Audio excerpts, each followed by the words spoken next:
Aku hanya ingin berbagi kebahagiaan dan tidak menggurui siapapun. Terlalu sulit bagiku untuk menyalahkan siapapun. Akan tetapi apabila ada orang yang ingin mengisi raporku, tentu aku sangat gembira sekali. Dan kujamin aku tidak akan sakit hati sedikit pun.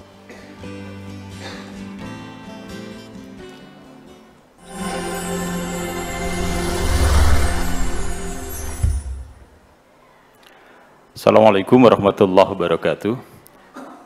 Bismillah, alhamdulillah, wassalatu wassalamu ala rasulillah, la khawla wa la quwata illa billah, amma ba'd. Sobat Hima TV, berbahagia sekali pada malam hari ini kembali kita bersama dalam kajian kitab secara online, yakni kitab Fathur Rabbani, karya besar dari Syekh Abdul Qadir Jailani. Dan tentu saja bersama guru mulia kita, Buya Syakur Yasin, MA, pengasuh Pondok Pesantren Cadang Pinggan, Indramayu. Oleh karena itu, marilah kita bersyukur kepada Allah Subhanahu wa Ta'ala.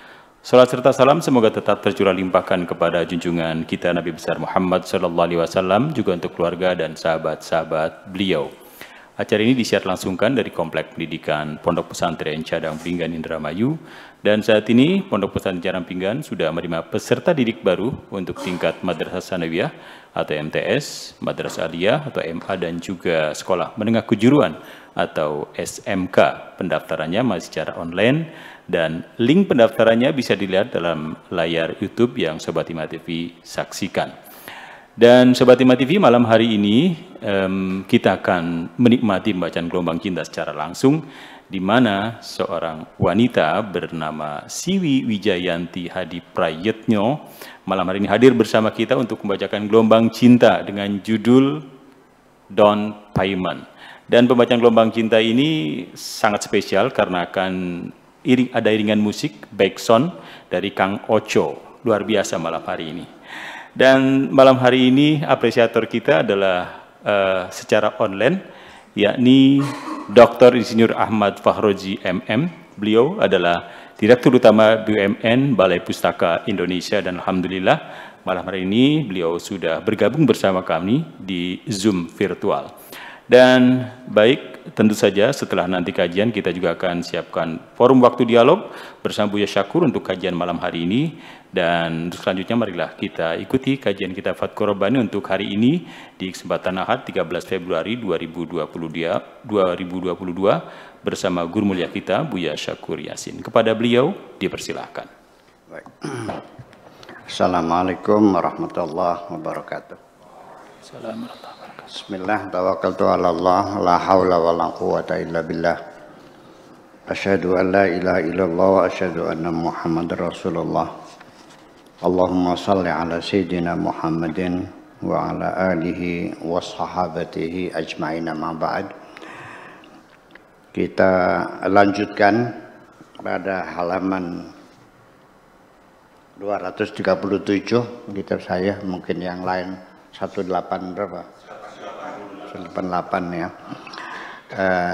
yaitu tentang firman Tuhan kepada Nabi Musa dan Nabi Harun, disuruh menemui Fir'aun ya, untuk menyampaikan dakwah kepada Fir'aun.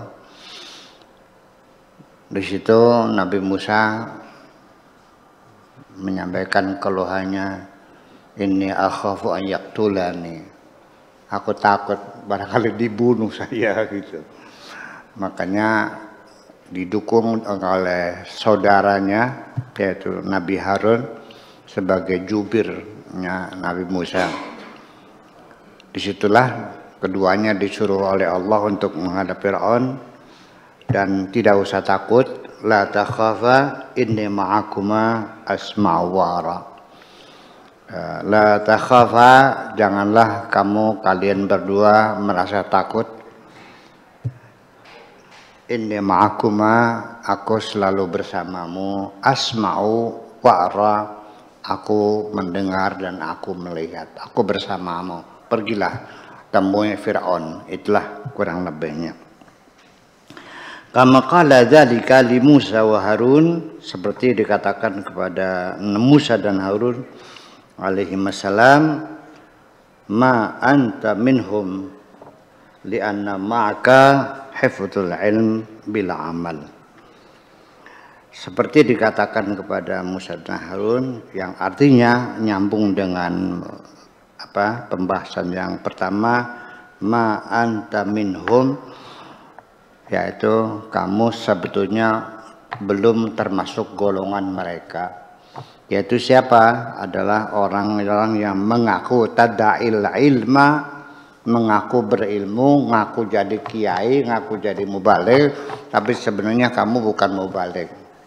Kamu bukan kiai, modalmu yang sorban. Modalnya modal sorban gitu. Itu ma anta minhum lianna ma'aka hifdzul ilmi bila amal, karena yang ada kamu hanya menghafal ilmu yang kamu hafal, tapi kamu tidak mengamalkan ilmu kamu itu. Ilmun bila amalin, ilmu yang tanpa amal. Ya, artinya mungkin hafal Al-Qur'annya, mungkin hafal hadisnya, mungkin hafal kitab-kitab kuningnya, tetapi tidak kau amalkan. Ya buktinya kencingnya sambil berdiri, ngecebok lagi. Iya. Kalau ketawa juga sama kayak orang awam, terbahak-bahak sampai 7 tetangga dengar semua. Iya. Kalau marah juga binatangnya keluar semua. Di dalam hatimu ada kebun binatang, sama aja. Yang kemarin itu seperti itu. Ma anta minhum. Falajarma la takunu warisan. Jadi tidak ayal lagi bahwa kamu tidak menjadi pewaris Nabi. Karena para ulama ini disebutkan oleh hadis Nabi, al ulama warasatul anbiya.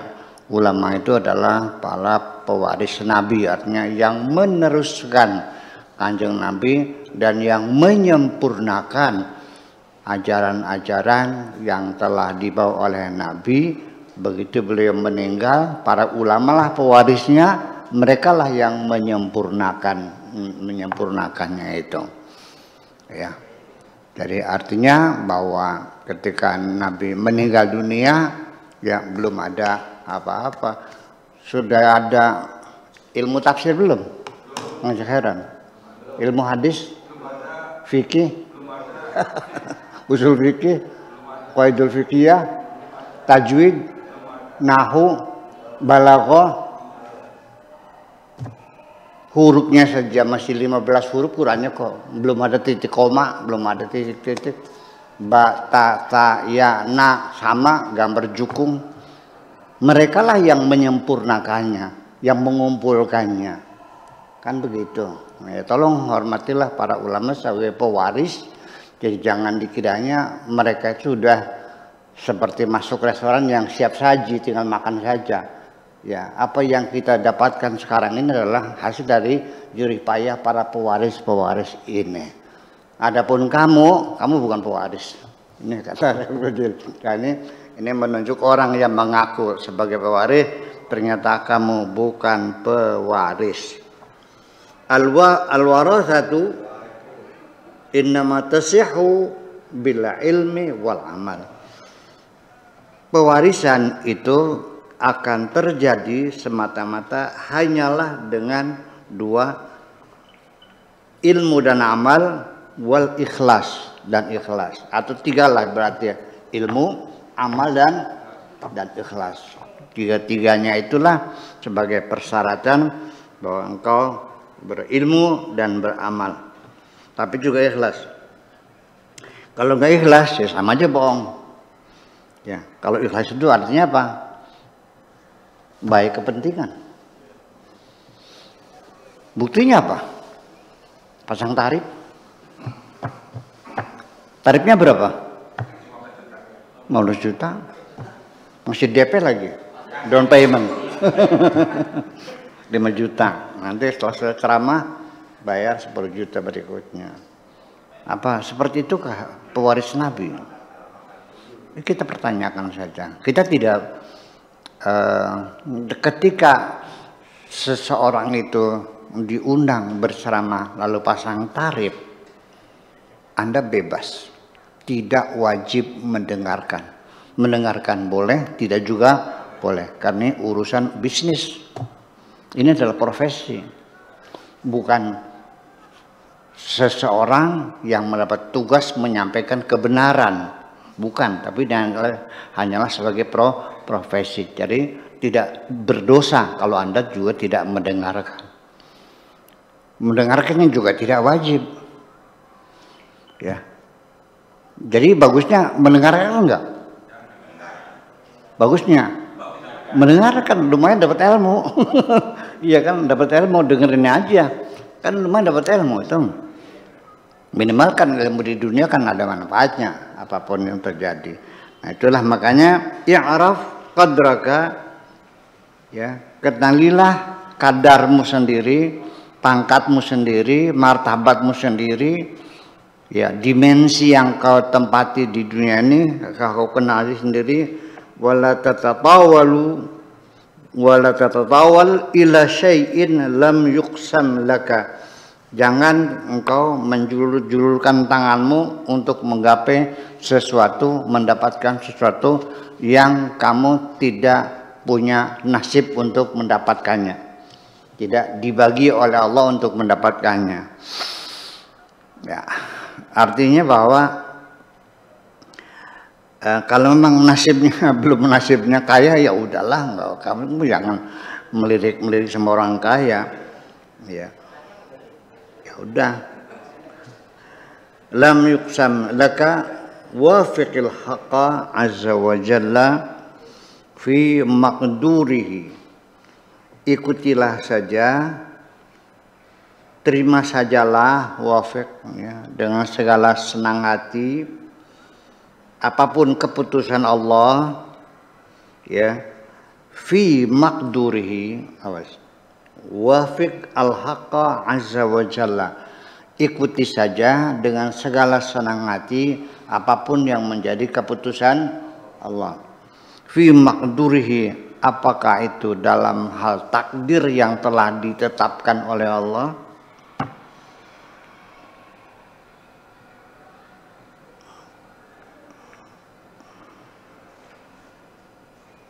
Mana tadi?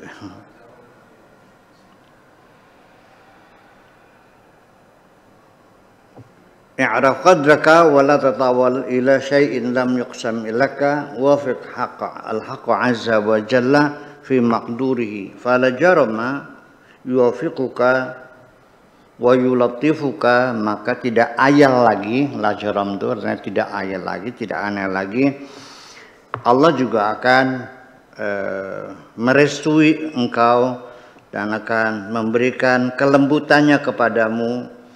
Wa yuhammiluka angkal athqal, dan juga akan meringankan beban kamu yang ada di pundakmu. Wa yuwaffiqu bika dunya wa akhirah, dan engkau akan diberikan taufik oleh Allah baik di dunia maupun di akhirat nanti.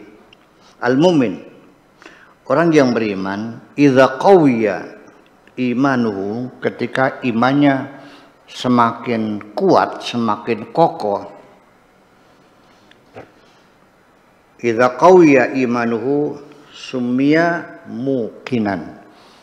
Kalau sudah orang yang beriman, ketika imannya sudah kokoh, maka dia muqin. Dia sudah meningkat pangkatnya menjadi ya yakin. Ya, yakin itu di atas iman, ya. Wa bil akhirati hum yuqinun. Alladzina yu'minuna bil ghaibi wa yuqimuna sholata wa yutuna dan sebagainya. Wa bil akhirati hum yuqinun, ya. Yakin itu artinya nanti yakin juga ada tingkatannya lagi, ada yakin, ada ainul yakin, ada hakul yakin, dan seterusnya sebagainya. Kemudian disebut muqinan, tsumma idza qawiya iqanu, kemudian apabila keyakinannya itu, kalau kita keyakinan itu biasa-biasa aja, ya, keyakinan saya, padahal yakin itu lebih tinggi. Keimanan saya yakin betul, saya percaya betul. Itu kalimat yakin itu dalam bahasa Indonesia sama sekali tidak membawa kandungan makna seluruhnya ya. Ya mungkin setara dengan percaya biasa. Saya yakin. Nah, artinya kalau saya yakin tuh, tapi ada juga ya. Saya yakin artinya percayanya kuat gitu ya.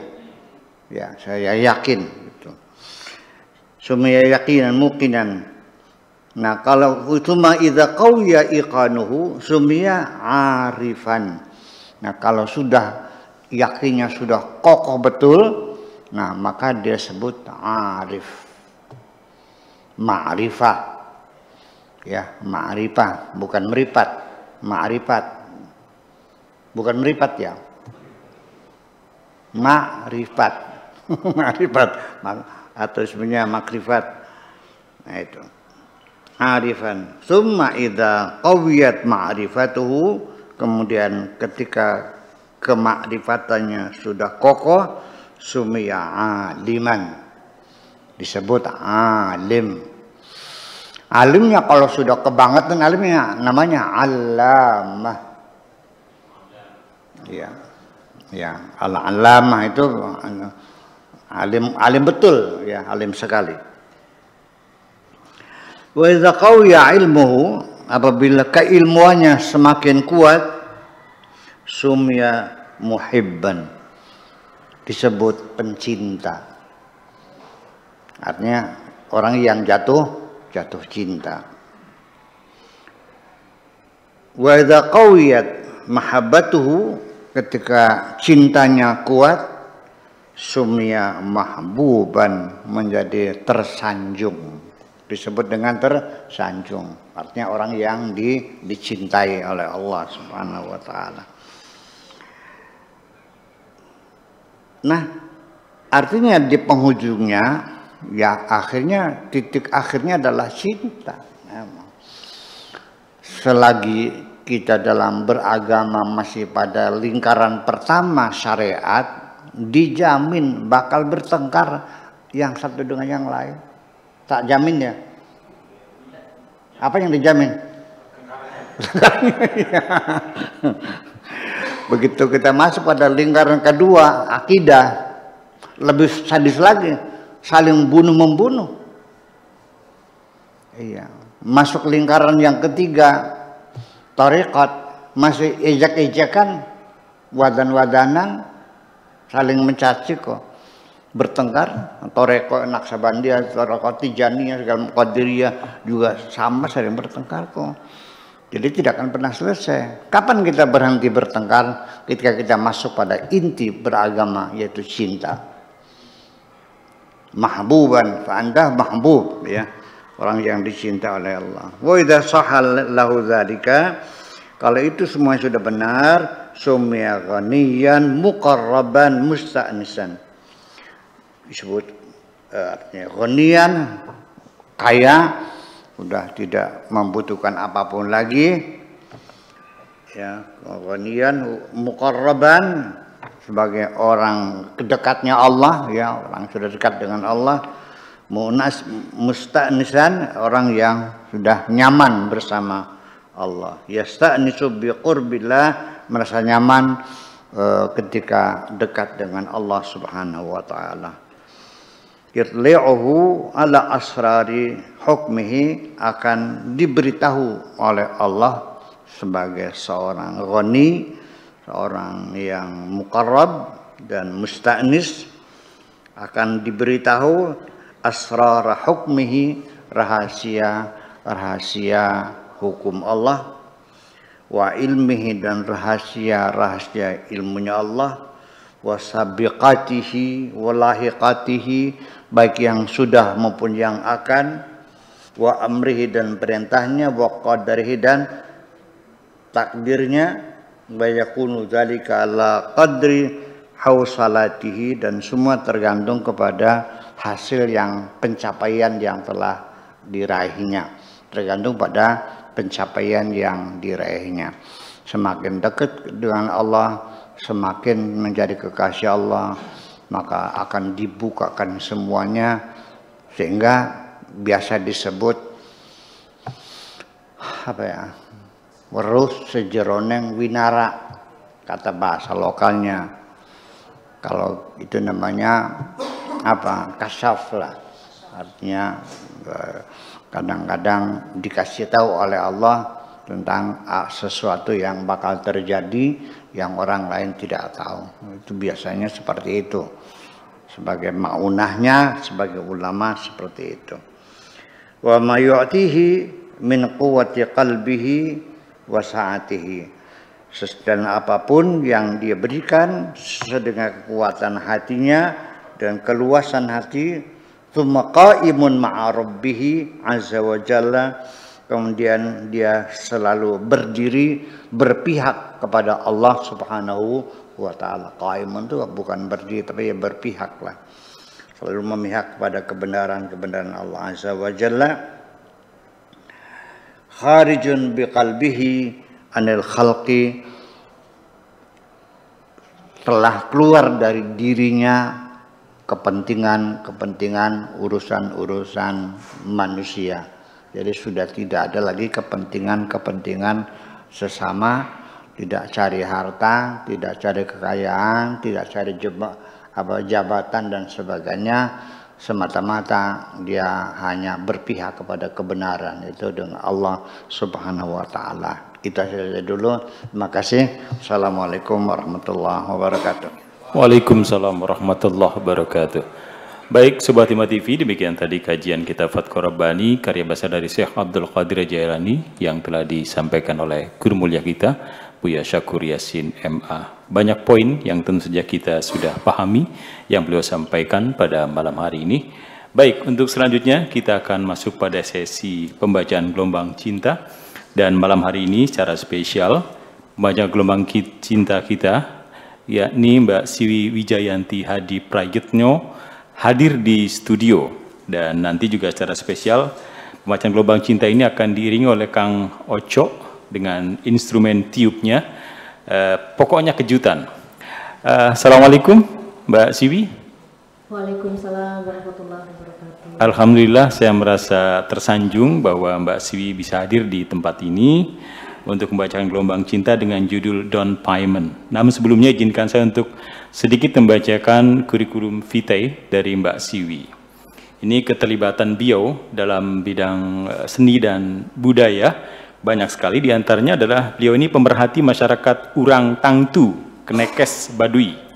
Kemudian sastra dan literasi komunitas Ruang Sastra Pembaca Puisi bersama Kiai Haji D. Zawawi Imron pada 2017, pembaca puisi bersama Forum Humas BUMN, Puisi dan Alenia Sejarah Hari Kebangkitan Nasional pada 2017, pembaca puisi di Kantor Tempo 2017, pembaca puisi pada Festival Sastra Bengkulu 2018, buku antologi puisi Membaca Kartini pada 2016, antologi puisi Kopi 1550 ketinggian begitu ya pada 2016, dan kemudian ada Poetenzorg Bogor dalam puisi Penyair Nusantara pada 2017, Jejak Cinta di Bumi Rafflesia 2018, Senja Jiwa Pak Budi 2018, juga antologi Cerpen The Writer Catatan Sendal Jepit pada 2020,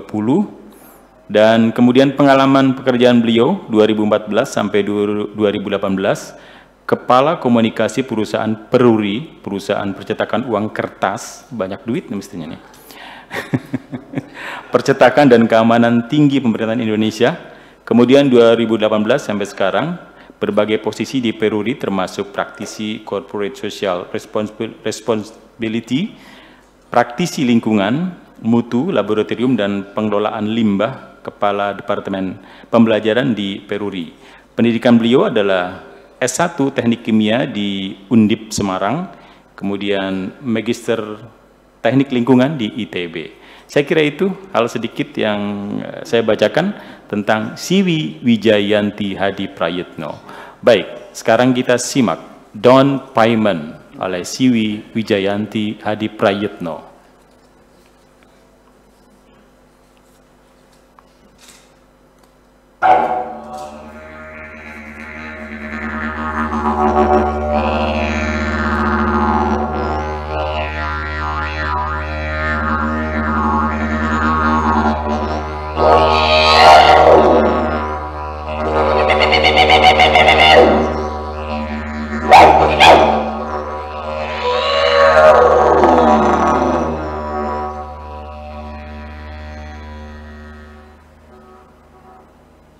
Down payment.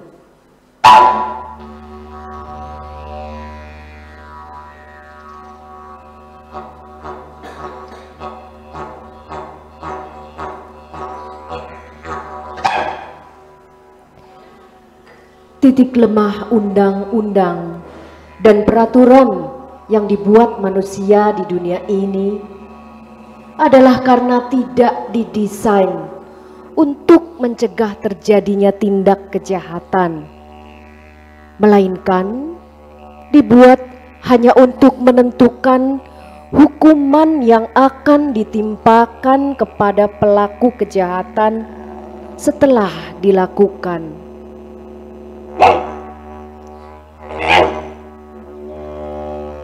Bermiliar dolar dana digelontorkan guna pengembangan persenjataan untuk membunuh manusia.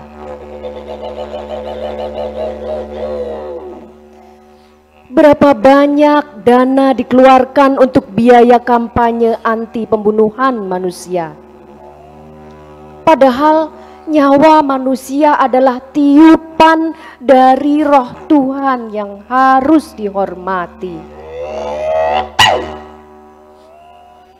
Agama telah menjadi aksesoris, sekedar pantas-pantas saja.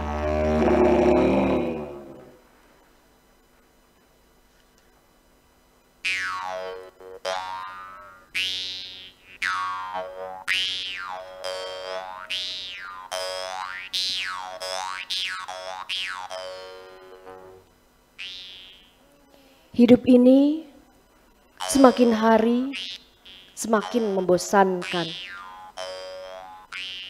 Pekerjaan yang tidak nyaman bisa dihentikan.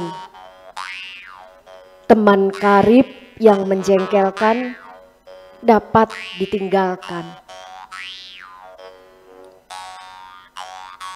Tolong beritahu aku, wahai kekasihku, bagaimana caranya menghalau kejenuhan? Sementara ini, yang dapat menghilangkan kebosanan adalah ketika aku menatapi wajahmu. Engkau sangat cantik sekali, sekalipun dalam keadaan tidur di atas pangkuanku.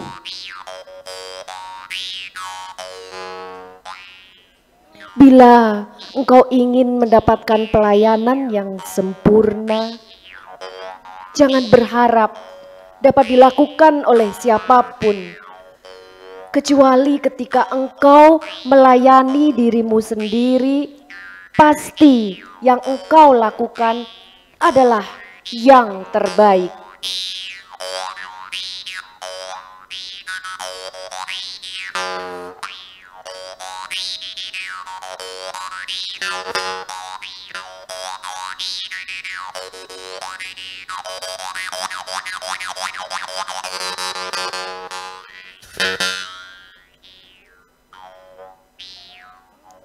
Tahukah engkau, wahai kekasihku, mengapa rasa bosan selalu melekat dalam pikiran kita?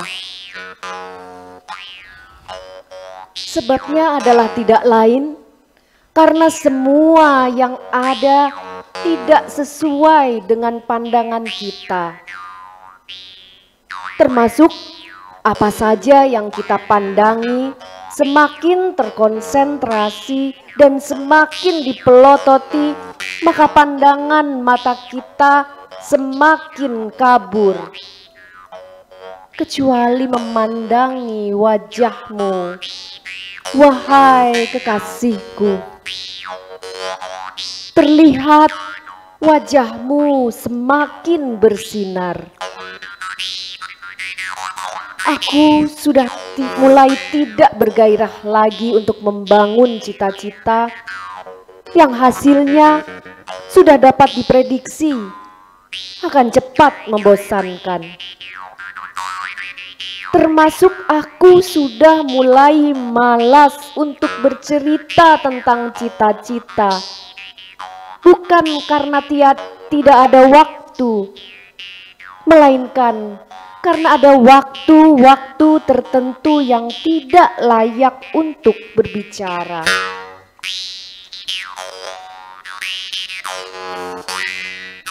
Tetapi sekalipun demikian, wahai kekasihku, dalam menjalani kehidupan ini, yang mesti kita lakukan adalah bagaimana kita dapat bertahan, bukan bagaimana kita mengundurkan diri, menyingkir dari kehidupan.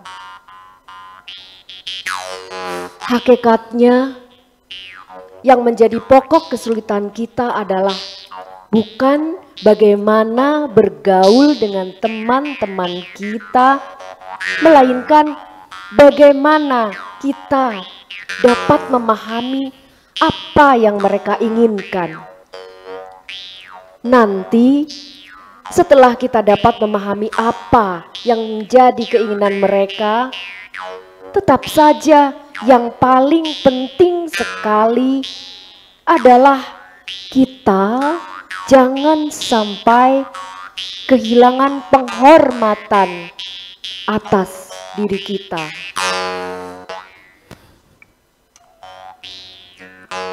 Setiap pertanyaan yang muncul dalam kehidupan mesti kita jawab. Tetapi jawaban yang kita berikan tidak mesti pada waktu dibutuhkan. Jawaban juga memerlukan waktu yang tepat. Jawaban tidak mesti dengan kata-kata, tetapi juga jawaban berupa sikap dan tindakan. Kata-kata juga penting karena suara adalah sebagai penglihatan bagi orang buta.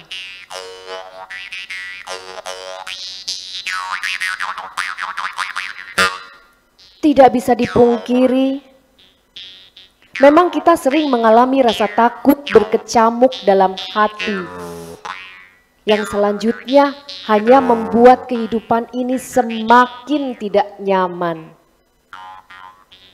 Namun pada akhirnya terungkap bahwa rasa takut yang berkecamuk itu tidak berdasar dan tidak punya argumentasi. Mengapa tiba-tiba muncul dalam hati?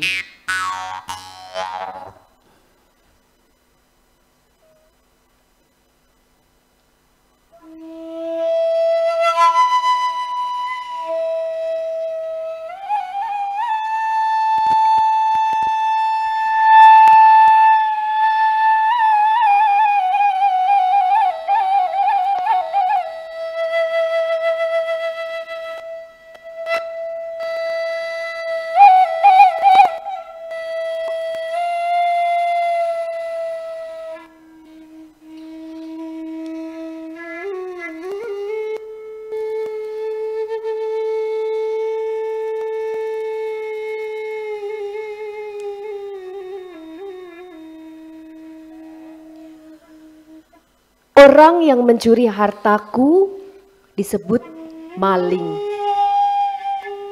Tetapi karena yang engkau curi adalah hatiku, maka engkau disebut kekasih.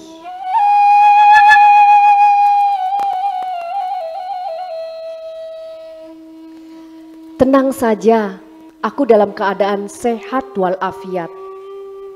Tidak sakit apa-apa, hanya sedikit rasa bosan dan jenuh.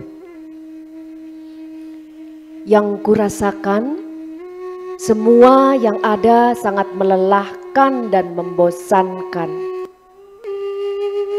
Rutinitas yang membosankan terjadi berulang-ulang dan hampir mirip antara yang satu dengan yang lain. Aku mendapat keberuntungan karena Engkau hadir di dalam hatiku, sehingga semua dapat kuhadapi.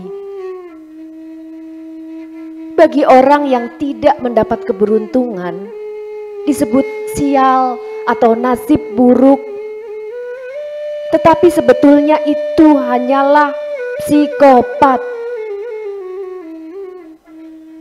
Nasib baik dan nasib buruk semua datangnya dari Tuhan.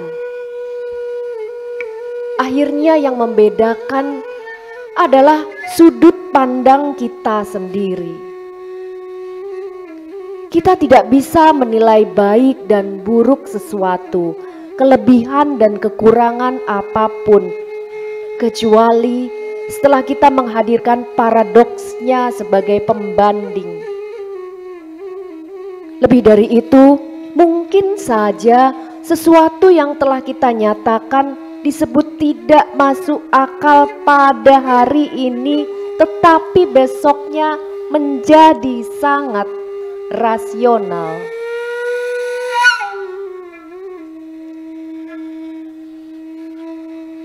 Realitas yang terhampar di hadapan kita dapat menjadi patokan kehidupan yang lebih kokoh dibandingkan dengan sebuah perencanaan yang dibangun oleh logika yang terbatas ini.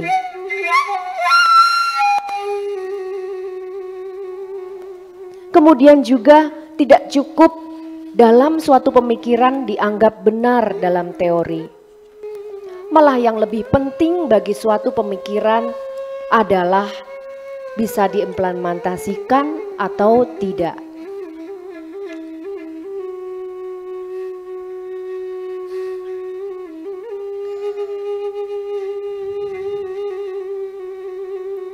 Engkau punya masa lalu dan aku pun punya masa lalu. Masing-masing punya masa lalu dan aku tidak akan melakukan intervensi dalam masa lalumu. Aku tidak ingin menikahi masa lalumu, tetapi aku ingin menikahi masa depanmu. Ketika aku mengenang masa laluku, bukan karena indahnya masa laluku, tetapi karena masa kiniku yang membosankan. Untung engkau keburu hadir pada waktu yang tepat.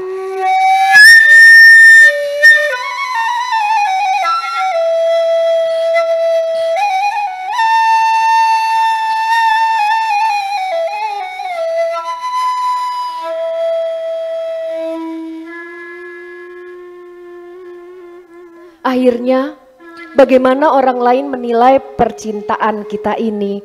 Wahai kekasihku, ternyata sebagian orang menilai dari sudut pandangnya sendiri, tidak mengakui sudut pandang sebagian yang lain. Demikianlah kondisi manusia di mana saja dan kapan saja. Jadi wajar saja ada yang setuju, ada yang tidak, ada yang pro dan ada yang kontra. Malah justru yang paling berbahaya dalam masyarakat adalah ketika ada larangan berbeda pendapat. Pemikiran-pemikiranmu, wahai kekasihku, adalah merupakan pemikiran yang baru.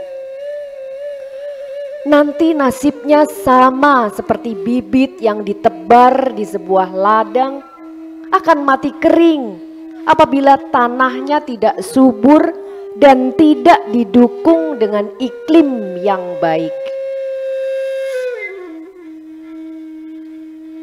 Jangan pernah mundur atau mengalah. Teruskan langkahmu dengan bijaksana. Jangan takut melakukan kesalahan dan jangan takut dipersalahkan. Nanti ketika engkau telah memahami rahasia dirimu, engkau akan mengerti tentang alam di sekitarmu.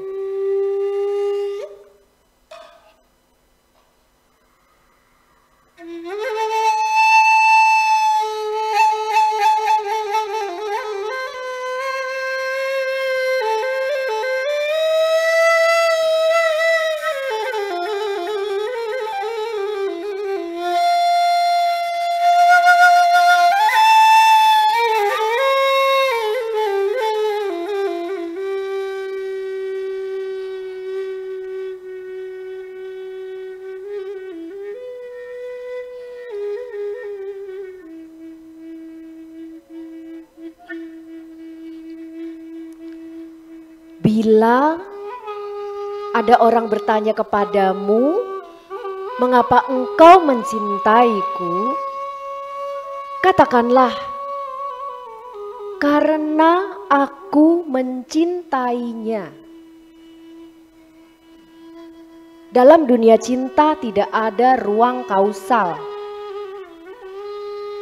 Menang dan kalah dalam percaturan kehidupan adalah merupakan bagian dari kemanusiaan.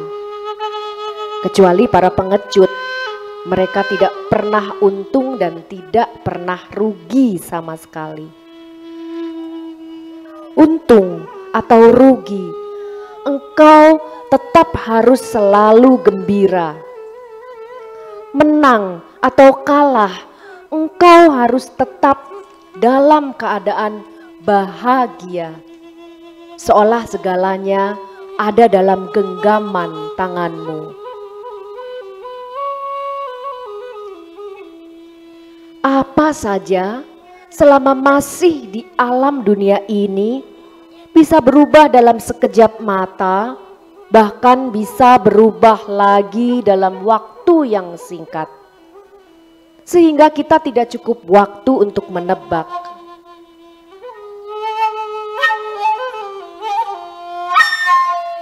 Terkadang dalam alam rasa, engkau mesti melanglang buana, menjelajah kemana-mana untuk mencari sesuatu yang dapat menyejukkan hatimu. Ternyata yang engkau cari ada di dekat dirimu sendiri.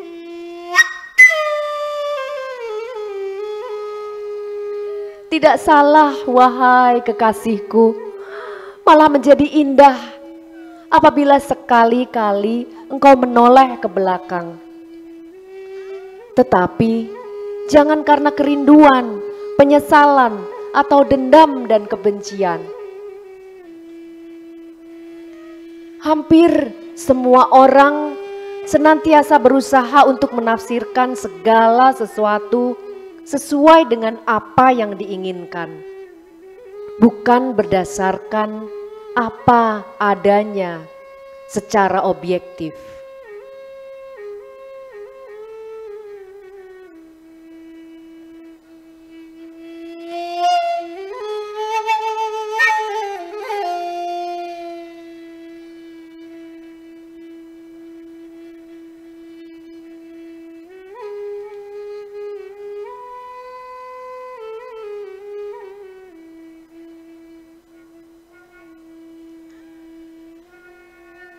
Perbincanganku bersamamu dalam segala sisi kehidupan sudah berlangsung lama.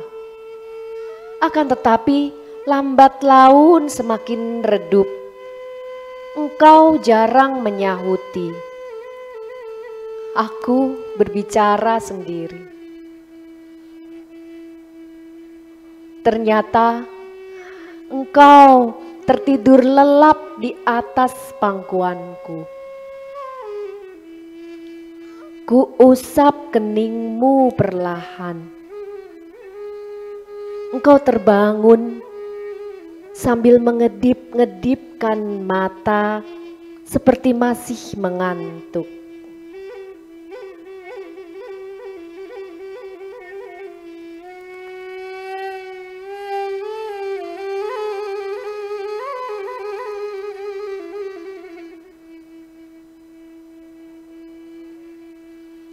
Sudah sampai di mana mimpimu? Tanyaku sambil ku elus ubun-ubunmu.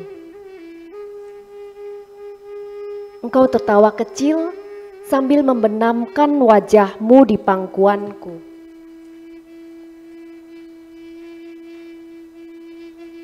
Jam berapa sekarang? Tanyamu kemudian. Engkau terkaget ketika kukatakan jam 11 malam. Dalam perjalanan ketika aku antar engkau pulang, engkau sampaikan permintaanmu yang mendesak supaya aku segera melamarmu.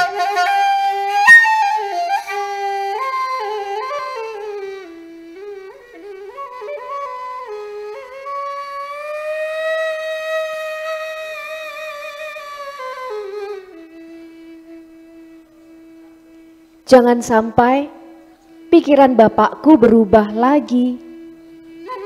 Sebaiknya engkau segera melamarku, atau paling tidak kasih DP saja dulu sebagai tanda jadi. Engkau sampaikan permintaanmu sambil tertawa. Indramayu, 13 Februari 2022, Abdul Syakur Yakin. Spesial luar biasa hari ini. Baik, sebelum ke apresiator dan juga ke Mbak Siwi, saya akan ke Kang Aco dulu nih. Iya dong, ini kan spesial sekali. Kang Aco, ini ada 3 alat musik yang dibawa, yang 2 alat musik tiup, yang 1 jepret tiup. Saya ingin penjelasan dari Kang Oco ini, apa ini keistimewaan dari alat-alat musik yang dibawa malam hari ini? Silakan Kang Oco. Terima kasih Pak. Sebenarnya ini sebelum saya jawab, ini berkat Pak Agus sama Pak Dona sih, sebagai mentor kami ya. Iya. Jadi memang dari kemarin sudah dipersiapkan bahwa ini puisinya ngedadak katanya kayak gitu. Nanti dikasih itu kemungkinan bisa 3 jam atau 2 jam sebelum acara. Wah ini kita harus tahu nih temanya ngebahas apa, alurnya ngebahas apa. Ya udah saya bawa aja deh semua alat musik waktu itu. Di mobil tuh ada sekitar 30 alat musik saya bawa. Oh. Ini apa yang cocok ya? Jadi ini memang istimewa secara umum. Memang sebelumnya kita pernah latihan sama Mbak Siwi, cuman puisi-puisi lama. Saya menilai ini puisi supistik gitu. Alangkah baiknya karena sebelumnya juga ada supistik menggunakan alat tiup seperti Jalaluddin Rumi. Ini garisnya, ini temanya udah pasti cocok deh. Nah, tinggal tentukan aja alatnya apa nanti kayak gitu. Gitu aja sih Pak. Itu yang bunder-bunder begitu apa tuh? Oh ini. Iya. Yang kayak berkicot. Iya. Berkicot betul. Iya ini kan sebenarnya aslinya di Nusantara, daerah Papua, NTB, NTT gitu. Mungkin karena ada rasnya sih sering digunakan oleh Melanesia lah, ras Melanesia. Cuma sekarang lebih identik ini alat dari aborigin dari Australia. Ya. Aslinya sih panjang, nggak ngelingkar gini. Karena bawanya banyak, susah kan. Ya bawa yang ini aja biar simpel kayak gitu. Dikelingkerin gitu. Iya. Oke, terima kasih Kang Oco untuk penjelasan dari alat musik yang hari ini dibawa, musik tiup dan musik jepret tiup gitu ya. Oke. Ya, sekarang kita ke apresiator sebelum ke Mbak Siwi. Ini di sana sudah terhubung dengan kami, Dr. Insinyur Ahmad Fahroji MM. Beliau ini adalah Direktur Utama BUMN Balai Pustaka, dan profesi lain selain dari Dirut adalah dosen Pasca Sarjana Universitas Mercu Buana Jakarta, pembina Sanggar Sastra Balai Pustaka, dan pengalaman beliau di tahun 2001 sampai 2015 Direksi BUMN Kehutanan, kemudian tahun 2016 sampai dengan sekarang Direktur BUMN Balai Pustaka. Penghargaan yang beliau pernah terima adalah wisudawan S3 Bisnis Terbaik di IPB tahun 2010, dosen pengampu e-learning terbaik Universitas Mercu Buana, juga penulis buku Pantun Indonesia Terbaik tingkat nasional tahun 2021. Baik, Pak Dr. Ahmad, malam hari ini kita baru saja mendengarkan sebuah gelombang cinta yang dibacakan oleh Mbak Siwi, sangat luar biasa dengan judul Down Payment. Saya rasa agak kaget juga saya membaca judul Down Payment ini, seperti apa gitu kan. Gitu. Bisa Pak Dokter jelaskan tentang hal yang baru saja kita dengar tadi. Silakan Pak Dokter. Baik. Assalamualaikum warahmatullahi wabarakatuh. Assalamualaikum warahmatullahi wabarakatuh. Indah berkembang bunga cempaka, sinar rembulan penghias angkasa. Saya datang dari Balai Pustaka, Istana Peradaban Kebanggaan Bangsa. Wih, luar biasa. Nah, ini ada Pak Tato nih. Ini ada pantun ngaji bersama Buya Sakur. Buah delima sahabat anggur, dimakan bersama rasanya lezat. Ngaji bersama Buya Sakur sangat bermakna, hadirkan manfaat. Jadi cirinya pantun Buya ya, bagus tidak bagus memang harus tepuk tangan. Itu cirinya. Pakai masak pantun. Air biasanya. Iya. Nah, terus ini pantun tentang puisi gelombang cinta. Ini barusan saya tulis, Buya. Bulan merekah menyibak gulita, kembang amarilis seindah melati. Puisi indah gelombang cinta, sangat puitis menyentuh hati. Nah, ini ada pantun untuk moderator. Asik. Harus ada. Terima kasih. Pohon yang sangat lebat, tentulah si pohon lontar. Moderator yang sangat hebat, tentulah Mas Tasfirul Afkar. Iya, asik. Ya. Jadi Buya dan moderator yang gagah perkasa, izinkan waktu Cak Imin dari PKB datang ke Balai Pustaka, saya bilang, Balai Pustaka juga PKB loh Pak. Loh kok PKB? Partai Kebangkitan Balai Pustaka. Gitu. Oh. Jadi kebetulan saya sama Pak Jokowi itu sama, Buya, sama-sama sarjana kehutanan. Jadi kalau ada wartawan tanya, kok sarjana kehutanan bisa jadi presiden Balai Pustaka? Loh, yang jadi presiden Republik Indonesia aja sarjana kehutanan. Apalagi kalau cuma Balai Pustaka. Itu narsis sedikit gitu. Jadi sahabat semua, izin sekaligus ini memperkenalkan diri. Balai Pustaka yang dulu dikenal monopoli penerbitan, pernah jaya, bahkan dulu katanya gaji karyawan Balai Pustaka itu yang bisa menyamai hanya Pertamina. Punya gedung di mana-mana, tapi akhirnya terpuruk setelah monopoli penerbitan dicabut dan Balai Pustaka tidak berkembang. Hutangnya lebih besar daripada total asetnya, hampir ditutup. Dan alhamdulillah sekarang sudah berkembang ke multimedia dan digital. 5 tahun berturut-turut dinyatakan untung. Meskipun hutang sama negaranya masih banyak, hutang pajak 10 tahun, sudah dibayar 7 tahun, tinggal 3 tahun. Tetapi alhamdulillah Balai Pustaka sudah bersinar, bahkan Buya kami punya kafe. Jadi kalau Buya berkenan singgah di Jakarta, ada kafe sastra namanya, di kantor Balai Pustaka. Kopinya kopi gurindam, kopi prosa, kopi puisi, kopi pantun. Gelasnya dari kertas ya?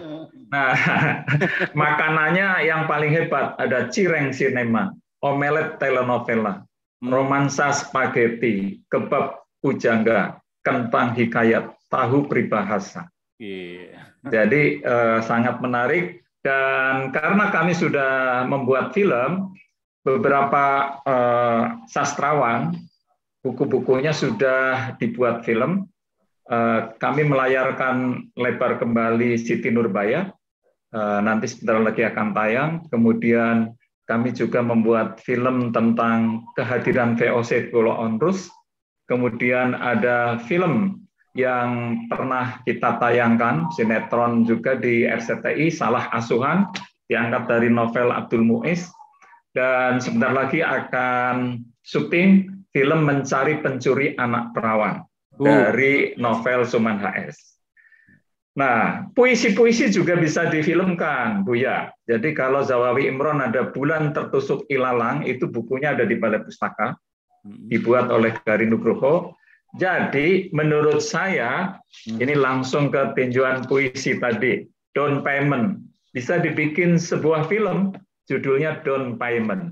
Gitu. Nah, apalagi subscribernya TV Buya ini sudah hampir 1 juta dan pemirsanya setiap kali ada materi yang hit gitu, itu bisa di atas 1 juta. Artinya captive market film kalau ini dibikin film itu minimal 1 juta penonton.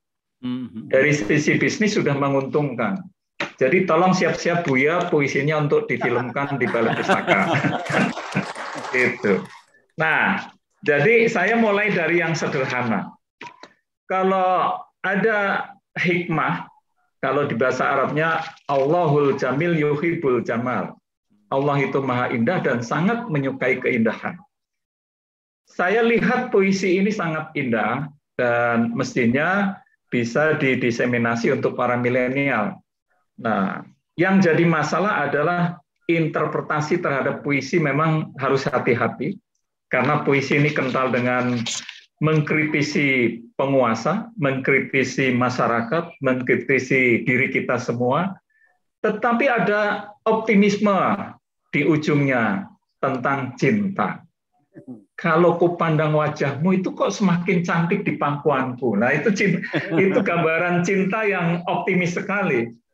Jadi ini sekalian curhat, Buya. Balai Pustaka ini dulu menjadi monopoli penerbitan. Sekarang pelajaran kesusastraan yang dulu dilakukan Balai Pustaka sudah hilang. Tidak diajarkan lagi. Jadi generasi sekarang tidak mengenal lagi Siti Nurbaya, Salah Asuhan, Layar Terkembang. Mereka tidak kenal lagi. Pelajaran budi pekerti sudah hilang. Jadi nonsen revolusi mental bisa diketahui oleh masyarakat atau bisa dijadikan panutan masyarakat kalau tidak ada alat kendaraannya untuk mengajarkan. Nah, Buya berbuih-buih bicara di media mainstream, medsos, Instagram, TV, dan lain-lain. Tapi pendengarnya masih terbatas dan belum tentu bisa dibumikan. Nah, oleh karena itu menurut saya, mumpung Buya itu dekat dengan orang-orang penting yang menentukan negeri ini, tolong dihidupkan lagi itu pelajaran budi pekerti. Kalau pelajaran kesusastraan dihidupkan, wah itu bisa menguntungkan bagi Balai Pustaka itu. Saya bisa tidur nyenyak, mimpinya mimpi berwarna gitu. Nah, jadi saya sangat setuju puisi yang menurut saya ini perlu semacam pendalaman yang cukup panjang dan ini bisa ada bedah puisinya. Ini bisa masuk kelompok puisi esai, tetapi juga bisa kelompok puisi konvensional, dua-duanya bisa masuk, sehingga genre puisinya tidak perlu dikotak-kotakan, ini bisa masuk semua. Dan karena materi di dalamnya ada masalah bagaimana menyikapi hidup, bagaimana kebosanan menghadapi hidup, bagaimana kebosanan untuk bicara cita-cita. Nah, padahal Balai Pustaka itu lumbungnya cita-cita. Ketika Indonesia merdeka, itu Muhammad Yamin, pengurus Balai Pustaka, membuat narasi bertanah air satu, berbangsa yang satu, kemudian berbahasa yang satu. Itu Muhammad Yamin adalah pengurus Balai Pustaka. BPUPKI sama PPKI itu lebih dari 50%-nya pengurus Balai Pustaka. Makanya tidak heran di pembukaan Undang-Undang Dasar ada yang namanya mencerdaskan kehidupan bangsa. Jadi sebetulnya puisi ini bukan berarti bosan tidak mau bercita-cita. Untung di ujungnya ada cinta. Jadi cita-cita dengan cinta. Nah, oleh karena itu saya sangat berterima kasih diajak untuk bicara merenungi puisinya Buya malam hari ini. Dan salah satu kesalahan Buya adalah tidak melabuhkan buku puisinya di balai pustaka.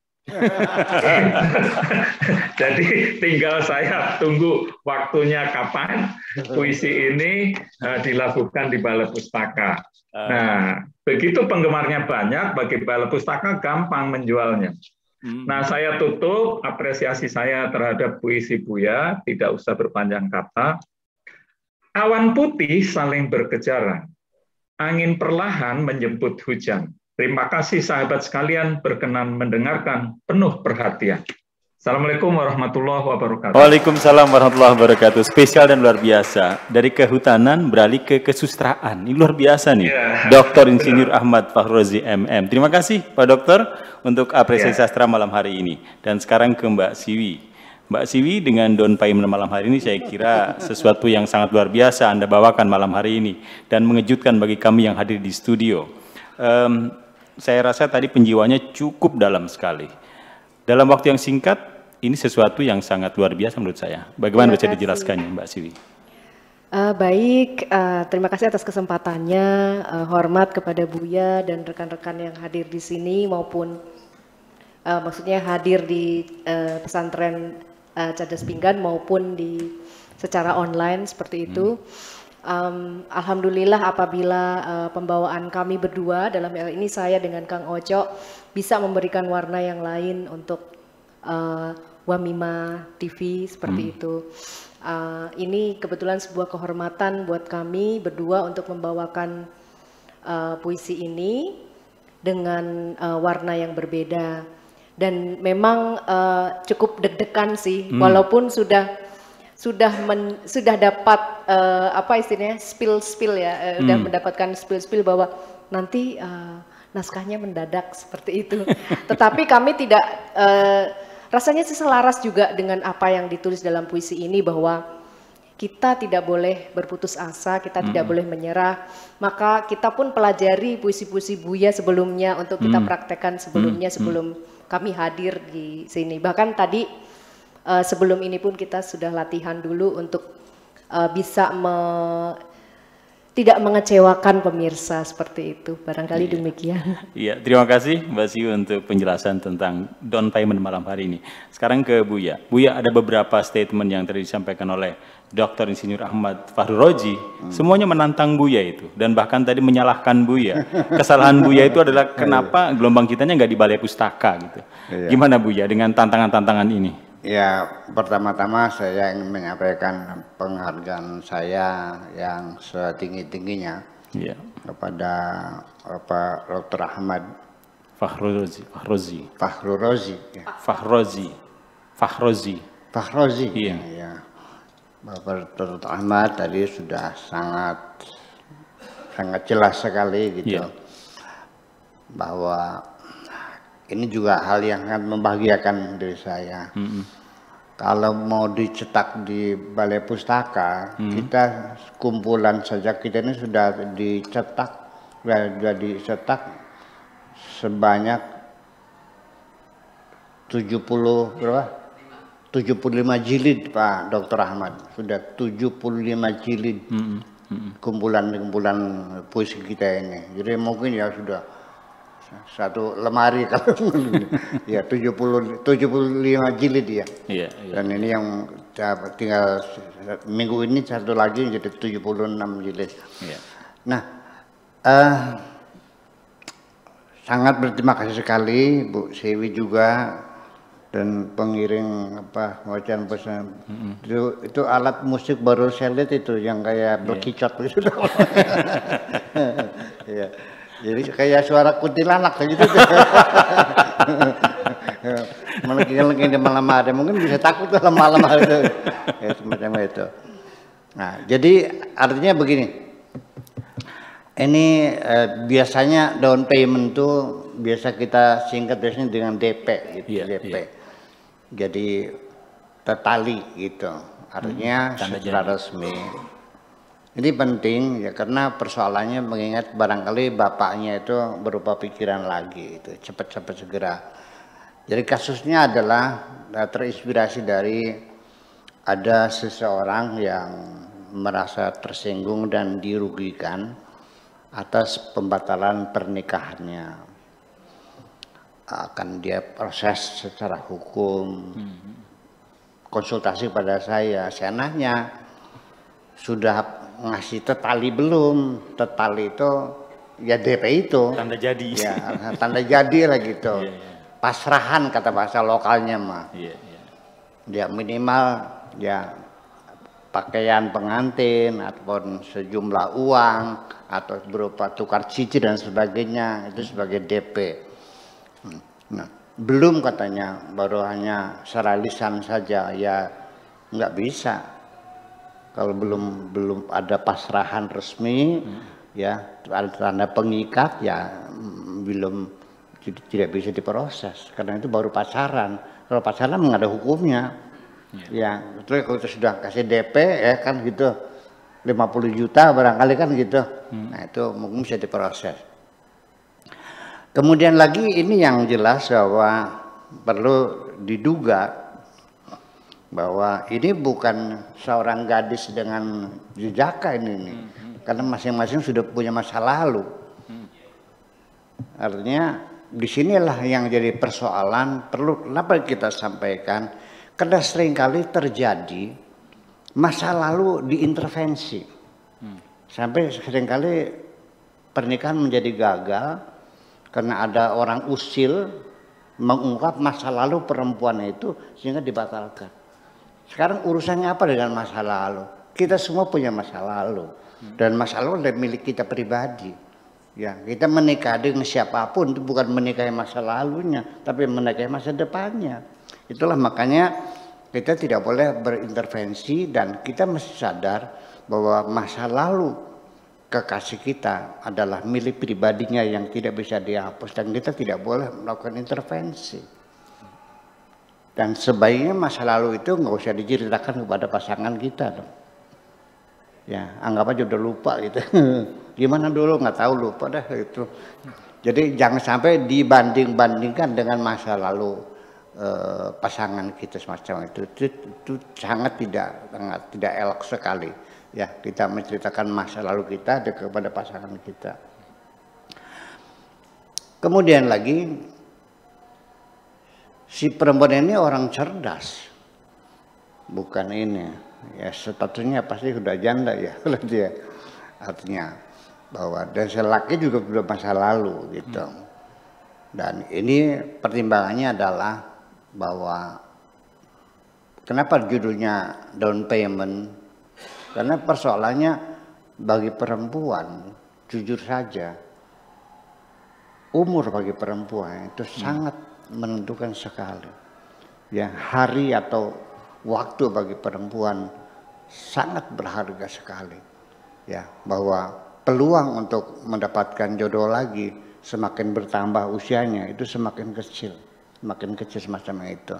Makanya saya kasih nasihat kepada orang-orang, kepada perempuan-perempuan yang sedang bercinta, bahwa lelaki yang benar-benar mencintaimu adalah laki-laki yang bersegera datang mengetuk rumahmu. Terima kasih. Ya. Terima kasih Bayu untuk penjelasan yang begitu panjang lebar dan detail dari DP pada malam hari ini. Dan sekarang kita akan buka ruang untuk berdialog bersama Buya berkaitan dengan kajian malam hari ini, Fatko Robani, dan tentu saja juga bisa kita juga memperluas kembali tentang down payment malam hari ini. Dan di ujung virtual, saya akan bergabung dengan Pak Dik-Dik dari Bandung. Assalamualaikum Pak Dik-Dik.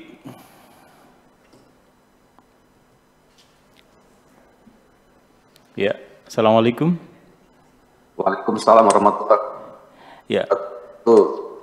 Silakan Pak Dik-Dik untuk hal-hal yang mau disampaikan berkaitan dengan kajian malam hari ini dan juga gelombang cinta. Silakan Pak Dik-Dik. Dulu yang wengi Buya, dulunya Mas Afkar. Yeah. Salam hormat untuk Pak Ahmad Fahru Roji dan pembaca puisi serta Dr. Toro. yang telah bergabung pada malam ini dan seluruh yang hadir pada virtual ini. Punten Buya, pada kesempatan ini sebetulnya saya ingin sedikit mengaksensi pada pertemuan sebelum malam ini. Istilahnya kemarin kami nggak punya kesempatan. Kalau Buya boleh mengizinkan, barangkali yang saya sampaikan ini tidak berkait dengan yang dibahas pada malam ini, tapi berkait dengan yang dibahas pada kesempatan satu malam yang lalu.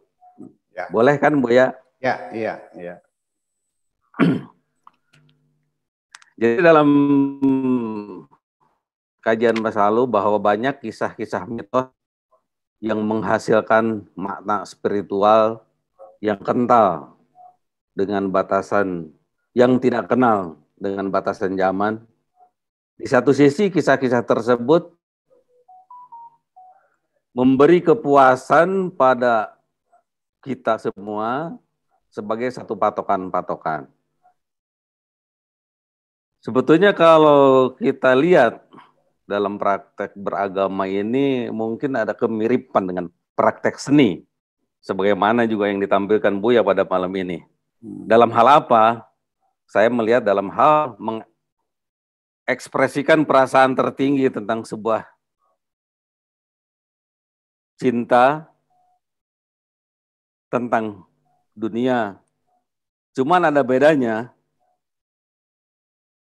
Bedanya di sini agama mempunyai dimensi etis dan dapat dilukiskan sebagai estetika moral. Kemudian pengalaman transendental yang ilahi, pengalaman yang harus diwujudkan dalam perilaku terbaik terhadap sesama, serta pangkal tujuan spiritual sejati Allah kasih sayang. Nah, berkaitan dengan itu pertanyaannya Buya, kira-kira menurut Buya bagaimana nasib kisah-kisah mitos tersebut sehubungan dengan makin cerdasnya tingkat peradaban kita untuk melihat bahwa kadang-kadang kisah-kisah mitos itu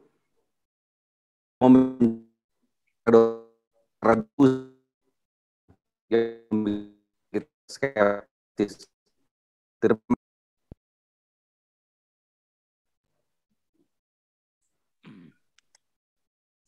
Ya, mohon maaf Pak Dik-Dik, bisa diulang? Tadi karena terputus-putus ya, sinyalnya agak terputus. Di inti pertanyaan saja. Inti pertanyaannya tentang kisah-kisah mitos yang ada pada semua agama ini, termasuk dalam agama kita, ini apakah masuk kelompok Israiliyat kah, apa ditanggapi sebagai sejarah, apakah ditanggapi sebagai suatu realita. Manakala kisah-kisah mitos ini agak sulit diterima dengan perkembangan peradaban kita, kan seringkali itu akan menjadi kredo-kredo usang. Jadi mohon pendapat Buya tentang nasib masa depan kisah-kisah mitos ini. Terima kasih, Bu. Ya, saya rasa langsung Buya, silakan. Baik, jadi persoalannya begini, bahwa mitos itu bukan sesuatu cerita yang tidak masuk akal atau mengada-ada. Tetapi juga mitos juga punya kemampuan itu membentuk perilaku satu masyarakat. Jadi perlu kita sadari bahwa yang membentuk perilaku kita menjadi tradisi, kebiasaan, petata petiti, sopan santun, tata krama dan sebagainya, itu yang membentuk itu bukan agama saja, malah justru ya dongeng-dongeng, cerita dan sebagainya itu lebih efektif mempengaruhi kejiwaan anak-anak kita. Seorang anak kepada ibunya itu selalu kasar, ya, si anak ini selalu membangkang kepada ibunya. Kok tiba-tiba dia berubah total menjadi penurut, sangat santun, dengan bahasa kromo inggil, ya, bahasa di Pasundan ya, dengan bahasa yang sopan sekali. Sejak kapan itu Itu bukan mahfuzat yang dihafalkan dari madrasah al-jannatu tahta aqdami ummahatikum, surga di bawah telapak kaki ibumu, bukan karena hafalan itu, tapi karena dia barusan nonton film Malin Kundang. Iya, jadi artinya bahwa cerita lagu-lagu, mitos-mitos itu akan membentuk perilaku kita semuanya ini. Bahkan lebih efektif ya. Seperti di Indramayu ini lagu-lagunya itu lagu Tarling itu pegat balen. Ya, kawin cerai. Jadi akhirnya ya perilaku mudah cerai itu ya sehari-hari sesuai dengan lagu-lagunya. Jadi yang membentuk kepribadian kita, perilaku kita itu bukan hanya agama saja tapi juga mitos. Kemudian juga agama juga ya, kemudian petata petiti, peribahasa, dongeng-dongeng, folklore, dan termasuk mitosnya juga. Itu semuanya bersama-sama membangun perilaku kita semuanya ini. Nah, dan bahkan mitos-mitos itu sendiri tidak bisa dihindari. Bahwa ilmu pengetahuan pun yang sekarang kita nikmati sebagai modern berawal dari mitos dulu awalnya. Termasuk menafsirkan Al-Quran sendiri pada generasi awal itu dengan mitos-mitos masuk semuanya. Jadi andaikan tanpa mitos-mitos itu, tanpa dongeng-dongeng, tanpa Israiliyat, tanpa hadis-hadis Nabi yang bersebaran di mana-mana, ketika kita baca Al-Quran itu tidak lebih seperti kita membaca teka-teki. Tanpa sumber-sumber yang lain. Ya, kata-kata sahabat, para tabi'in, para ulama, dongeng-dongeng, Israiliyat, itu semuanya dipakai oleh generasi awal penafsir Al-Quran semacam itu. Jadi artinya bagaimanapun juga dalam mitos ada sesuatu, tidak seluruhnya itu ya disebut dengan irasional ya, tapi juga di dalamnya juga mengandung makna kehidupan yang bisa kita teladani bersama-sama mitos itu. Sampai sekarang banyak istilah-istilah dalam ilmu pengetahuan modern masih ada sisa-sisa mitosnya ini. Seperti galaksi yang kita tinggali di sini, ya, the Milky Way. Itu dalam bahasa Indonesianya galaksi apa tahu nggak? Ya, Bima Sakti. Bima Sakti. Karena Bima itu orang mana? Itu kan mitos hidupnya. Ya, menjadi istilah menjadi Bima Sakti. Padahal itu enggak tahu lah siapa yang menerjemahkan the Milky Way kok jadi Bima Sakti. Ya, artinya bahwa masih berpengaruh juga lah istilah-istilah mitos itu dalam kajian-kajian kosmologi yang semacam itu. Kalau the Milky Way mah jelas itu. Mengapa disebut dengan the Milky Way? Karena seorang raja, seorang apa ya, dewi ya, seorang dewi sedang tertidur, tiba-tiba dia terbangun, ternyata dalam pelukannya ada seorang bayi yang sedang menyusu. Dia kaget, ini siapa yang naruh bayi di samping saya ini, sedang menyusu. Akhirnya bayi itu ditarik, dilepas susunya, ya, lalu bayi itu dilemparkan ke bumi menjadi manusia pertama di bumi ini, dan susunya itu berhamburan kemana-mana saking banyaknya, makanya disebut the Milky Way untuk galaksi yang kita tempati ini. Itu kan semuanya mitos-mitos semacam itu juga tidak bisa dipungkiri bahwa berawal dari mitos dulu. Ya, tinggal bagaimana selanjutnya, ya artinya kita mengelola mitos ini bukan sesuatu yang haram atau ya kan yang tidak boleh, tetapi ya awal dari manusia berpikir adalah berpikir secara mitos dahulu. Ya, terima kasih, kita aja kira-kira. Baik, demikian penjelasan untuk Pak Dik berkaitan dengan mitos dan perkembangan peradaban kekinian. Yang intinya bahwa mitos adalah merupakan materi kuat dalam perkembangan peradaban. Jadi ada sisi positif untuk mitos pada sisi ini. Baik, nampaknya kita sudah berada pada menit-menit terakhir untuk kebersamaan kita dalam kajian malam hari ini, dan itu artinya kita sudah akan masuk pada sesi. Profesor Han datang? Enggak. Tidak ada, Bu ya. Kita akan masuk pada sesi closing statement, dan closing statement yang pertama saya berikan waktunya kepada Dr. Insinyur Ahmad Fahrozi Dirut Balai Pustaka. Silakan Pak Dokter. Ya, terima sekali Buya, mudah-mudahan saya bisa berkunjung ke pesantren di Indramayu. Insyaallah, dan sebaliknya Buya juga kami persilakan berkunjung di Balai Pustaka. Nah, puisi down payment ini selaras dengan pantun yang ada di buku saya, Buya. Ya. Judulnya Semakin Santun Karena Berpantun bukunya. Jadi ini ada ungkapan seorang gadis yang minta segera dipinang, kalau tidak akan diambil orang lain.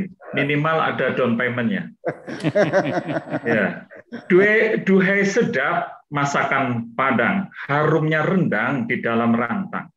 Dinda berharap kepada abang, cepatlah datang untuk meminang. Nah, terus ini ada pantun untuk agar kita semakin bermakna. Dari Polonia menuju ke Delhi, makan ketupat di kota Prapat. Hidup di dunia hanyalah sekali, hadirkan manfaat di setiap saat. Buya, jadi dan panitia, saya mengucapkan terima kasih. Pertemuan kita bukan hanya malam hari ini, mudah-mudahan saya akan terus mengikuti. Tetapi YouTube di Wamima TV terus saya saksikan, karena keberkahan datang kalau kita selalu belajar terus-menerus tanpa menghitung waktu. Jadi jadikan semua tempat jadi sekolah, jadikan semua orang jadi guru. Terima kasih atas segala perhatian sahabat semua, terutama Buya. Tapi sekedar informasi, Mbak Siwi yang baca puisi itu orang tuanya adalah guru bahasa Indonesia saya di SMA Jepara. Jadi sangat pantas kalau bacanya itu merdu, karena memang buah tidak jatuh jauh dari pohonnya. Ya. Dan saya berterima kasih sama Mbak Siwi karena bahasa Indonesia saya nilainya 9 oleh orang tuanya dulu.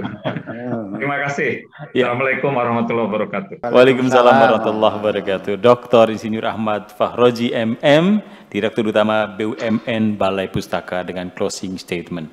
Dan kemudian closing statement berikutnya kepada Mbak Siwi. Silakan Mbak Siwi. Baik, terima kasih atas kesempatannya.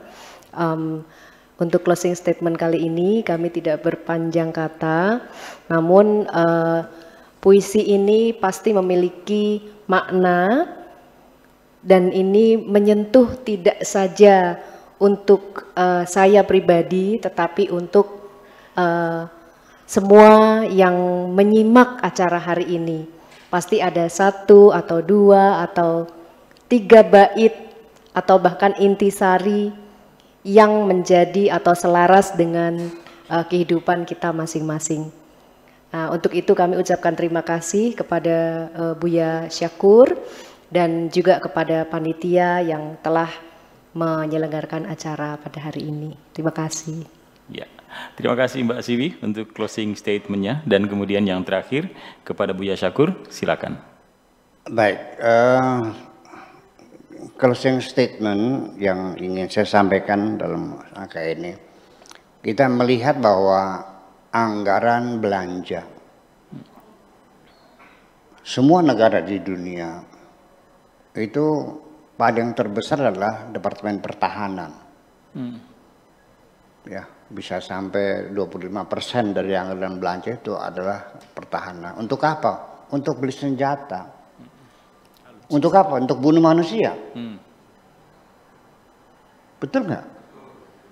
Pistol buat apa? Bunuh. Buat nembak kan? Yang ditembak apa? Manusia. Ya kalau burung mau bisa pakai pistol, pakai pistol angin aja, beli angin. Nah, ya. Dan kita juga ngeri ya mendengarkan negara-negara besar ya itu menggelontorkan dana yang miliaran dolar untuk pengembangan persenjataan, berpacu, berlomba senjata, artinya berlomba untuk membunuh manusia. Lalu berapa dana yang dikeluarkan untuk kemanusiaan, anti pembunuhan manusia? Sudah pernah belum kita mengikuti kampanye anti pembunuhan pada manusia ini? Nah, ini sudah dipesankan oleh Allah Subhanahu wa taala dalam kitab sucinya Al-Qur'an bahwa nyawa manusia itu adalah merupakan tiupan dari roh Tuhan kok. Yang harus dihormati. Jadi artinya masih kita sadari bahwa seluruh makhluk ya yang ada di bumi ini, baik jin, baik setan maupun iblis, genderuwo, kuntilanak, semuanya itu, dan semua binatang-binatang semuanya diperintahkan oleh Allah untuk menghormati manusia, karena manusia itu adalah dari tiupan dari roh Tuhan. Kama qala ta'ala wa idza sawaituhu wa nafakhtu fihi min ruhi. Dan ketika sudah kurampungkan bentuknya, artinya gambar manusia kalau sudah sempurna, sudah kelihatan bentuk jari-jari tangannya, sudah kelihatan matanya, mulutnya, kupingnya, kelaminnya dan sebagainya, itu sekitar usia janin 4 bulan, disitulah Allah tiupkan dari rohnya. Boida sawa itu, dan apabila sudah kusempurnakan bentuknya, sudah jadi manusia, wa nafakhtu fihi min ruhi, dan kutiupkan ke dalamnya dari rohku. Faqa'u lahu sajidin, maka bersujudlah kalian semuanya itu. Hormatilah ini makhluk yang paling mulia, karena di dalamnya adalah ada rohku. Ini artinya harus dimuliakan sebagai manusia. Itu yang ingin saya katakan, bahwa membunuh manusia itu bukan persoalan kecil. Ya, tetapi kenapa seperti itu tidak pernah dihayati dalam beragama? Bahkan kadang-kadang membunuh sesama saudaranya sendiri, seperti yang terjadi di beberapa negara Islam, perang saudara, membunuh saudaranya sendiri. Apakah itu dibenarkan menurut agama? Demi agama yang mana yang membolehkan pembunuhan semacam itu? Nah, jadi artinya yang aslinya penghormatan itu adalah kepada manusia. Sebelum saya beragama, sebelum saya berwarga negara, sebelum saya mempunyai jenis kelamin, sebelum saya mempunyai jabatan, sebelum saya dipanggil kiai dan sebagainya, saya sudah dititipkan oleh Allah untuk dihormati sejak umur saya baru 4 bulan dalam perut ibuku sebagai manusia. Nah, setelah saya sebagai manusia, itu yang asli. Ya, karena lahirnya di Indramayu, di Indonesia, maka otomatis warga negara saya adalah warga negara Indonesia. Dan kemudian setelah saya balik, ya, mencapai usia dewasa 15 tahun, ya, baru saya dinyatakan sebagai muslim. Kan seperti itu. Tapi ya, kita ketahui bahwa kewarganegaraan bisa berubah. Ada nggak orang Indonesia yang pindah warga negara? Ada.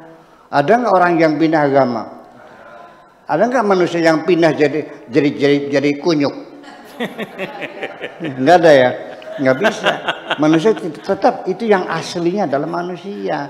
Jadi nyawa manusia itu sesuatu yang paling sakral di dunia ini dan harus kita hormati sesuai dengan firman Tuhan. Terima kasih. Ya, luar biasa. Saya harus sampaikan ini adalah sungguh malam yang membahagiakan, di mana Buya banyak memberikan nasihat kepada kita dan juga bekal pengetahuan yang luar biasa. Dan malam hari ini telah diberikan waktu bersama dengan Dr. Insinyur Ahmad Fahroji, bersama dengan Ibu Siwi, bersama dengan Kang Oco dan juga Pak Dik-Dik serta yang lain, serta tentu saja bersama Buya Syakur. Terima kasih semuanya, dan saya ingatkan bahwa Pondok Pesantren Candra Pinggan saat ini sudah menerima peserta didik baru untuk tahun pelajaran 2022-2023 untuk tingkat Madrasah Sanawiyah atau MTS, Madrasah Aliyah atau MA, dan juga Sekolah Menengah Kejuruan atau SMK. Terima kasih semuanya. Saya akan mengucapkan sampai jumpa di lain kesempatan. Salam damai bagi Indonesiaku. Assalamualaikum warahmatullahi wabarakatuh. Waalaikumsalam warahmatullahi wabarakatuh.